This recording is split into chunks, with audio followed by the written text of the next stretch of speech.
1917. Rusia estaba en la absoluta ruina, su economía no levantaba cabeza y el caos reinaba en el país, pero la nación estaba a punto de entrar en una fase que pasaría a la historia. Estaban a punto de sufrir una revolución que los llevaría a convertirse en una de las potencias económicas y militares más importantes del mundo. En el vídeo anterior vimos cómo era la situación de Rusia justo antes de la revolución, y podemos resumir el vídeo en que el país estaba en la absoluta miseria. Primero, por no haber modernizado su economía a tiempo por las malas decisiones que se habían tomado, y en segundo lugar por la participación en la Primera Guerra Mundial que no hizo más que agravar esa situación. Y esto desembocó en una revolución que acabaría derrocando al zar Nicolás II, poniendo fin de forma definitiva al periodo zarista en Rusia. Y hoy vamos a ver cómo era la economía rusa en el periodo denominado como leninismo. Un periodo corto de tiempo pero que dejó una fuerte huella. Que por cierto, si no habéis visto el anterior vídeo no pasa nada, podéis seguir viendo este sin problemas. Pero os recomiendo que cuando terminéis de ver este, vayáis a ver el otro. No me enrollo más, poneros cómodos, que empezamos.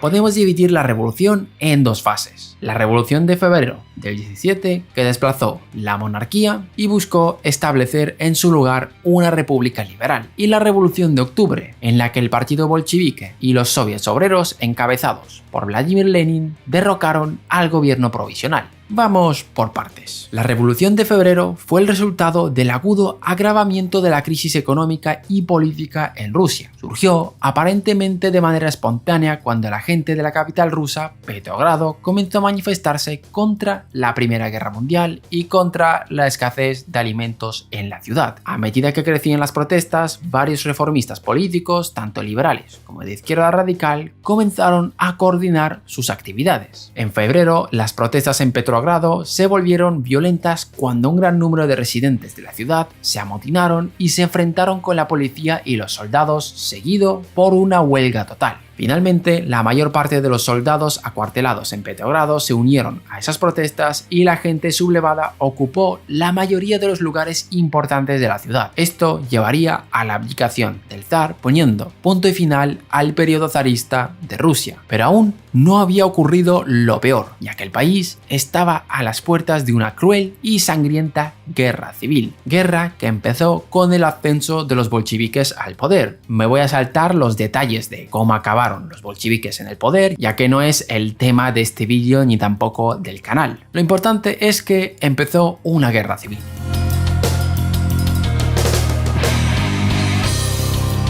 En el 17, las fábricas grandes y medianas producían alrededor de 2/3 de la producción en comparación a 1913, y en el 18 la economía continuó enfrentando la embestida de la interrupción del transporte, la insuficiencia de suministros de materias primas, la disolución del sistema financiero, la escasez de inversión de capital y una inflación sin control. Algo a destacar es que durante la guerra civil también se crearon bloques, cosa que provocaba aislamientos en ciertas ciudades. Por ejemplo, Moscú y Petrogrado estaban en manos de los bolcheviques. El ejército blanco tenía en sus manos el norte del Cáucaso, los Urales, el oeste de Siberia, regiones que producían en el 16 el 60% de los granos cosechados. Creo que no hace falta que os diga que la situación que se estaba viviendo era durísima. Había una guerra civil que había empezado justo después de participar en la Primera Guerra Mundial. Es evidente que bien no iban a estar. Y los bolcheviques trataron por varios medios mantener a flote la economía. O bueno, mejor dicho, evitar que colapsara aún más.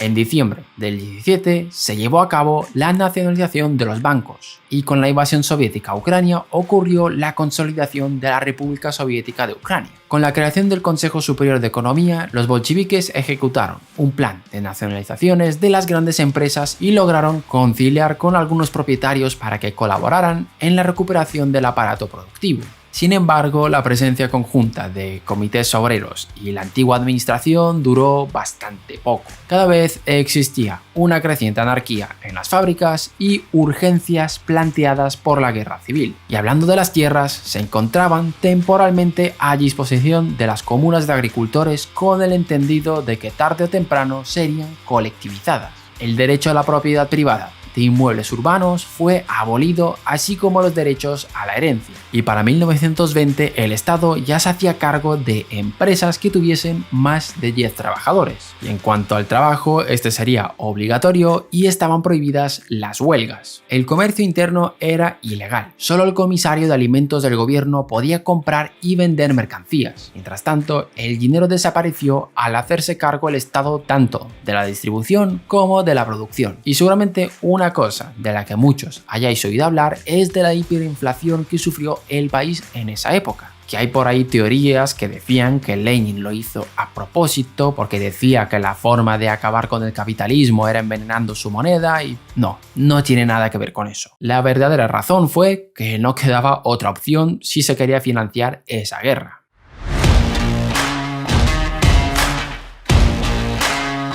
El zarismo dejó la economía en ruinas. Los gastos para financiar la Primera Guerra Mundial habían dejado las arcas públicas tiritando. Así que para los bolcheviques les resultaba imposible financiar los gastos de la guerra, dejando como única alternativa la emisión monetaria. En mayo del 19, el régimen autorizó al Banco del Estado a emitir tanta moneda nueva como considerara conveniente. Cuando los bolcheviques tomaron el poder, había menos de 20.000 millones de rublos en circulación. A finales del 19, la oferta monetaria había crecido a 225.000 millones de rublos y a mediados del 21 alcanzó la friolera cifra de 2,3 billones. Y ya para el próximo año, la oferta monetaria se contaba por cuatrillones.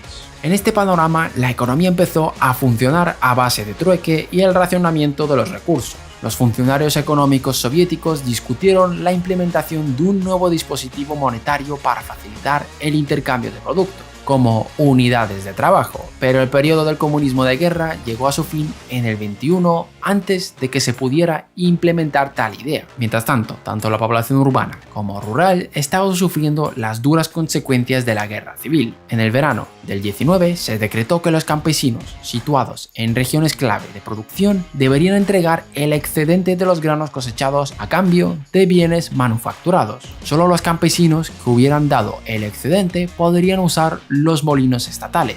Durante esos años, los trabajadores comenzaron a migrar de las ciudades al campo, donde las posibilidades de alimentarse eran mayores, lo que disminuía aún más la posibilidad de trueque de productos para la alimentación y empeoró la situación del resto de la población urbana. Entre el 18 y el 20, Petrogrado perdió el 72% de su población, mientras que Moscú perdió el 53%. Y esperaros porque aún no hemos terminado. Para comienzos de la década de los 20, la producción de la industria pesada había caído al 20% de los niveles del 13. El 90% de los salarios se pagaban con bienes en lugar de dinero, el 70% de las locomotoras necesitaban reparación y la escasez de alimentos combinada con los efectos de 7 años de guerra y una grave sequía que persistía, contribuyó a una hambruna que provocó entre 3 y 10 millones de muertes. El panorama no era nada agradable y Lenin, una vez finalizada la guerra, tenía que hacer algo si no quería ser desplazado del poder.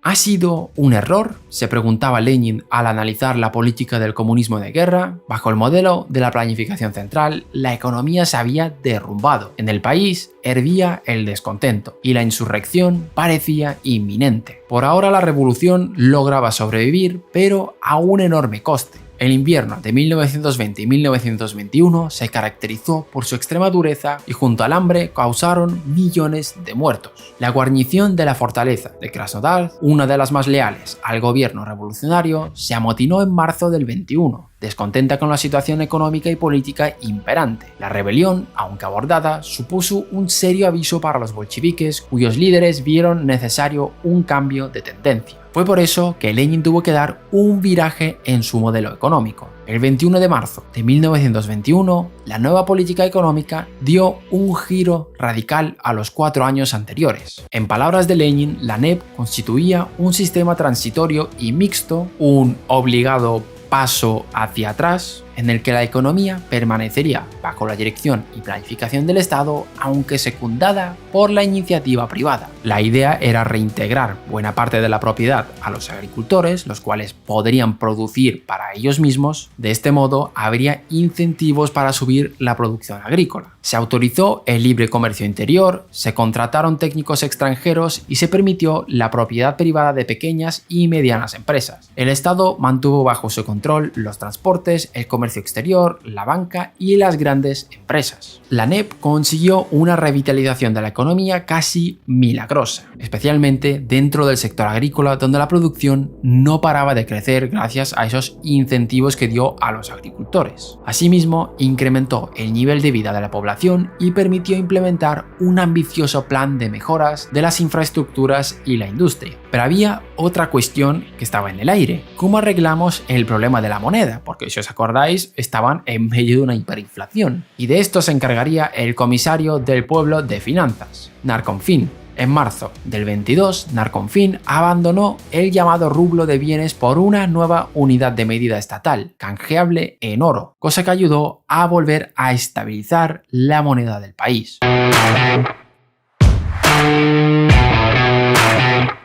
Después de ver todo esto, creo que la conclusión lógica a la que podemos llegar es que no se puede hacer una valoración justa del periodo de Lenin, ya que le tocó gobernar durante una época turbulenta. Este murió en el 24 sin llegar a ver los frutos de sus reformas. La NEP pudo sobrevivir 4 años al fallecimiento de Lenin, pero sus limitaciones empujaron a Stalin a comenzar una nueva etapa de nacionalización.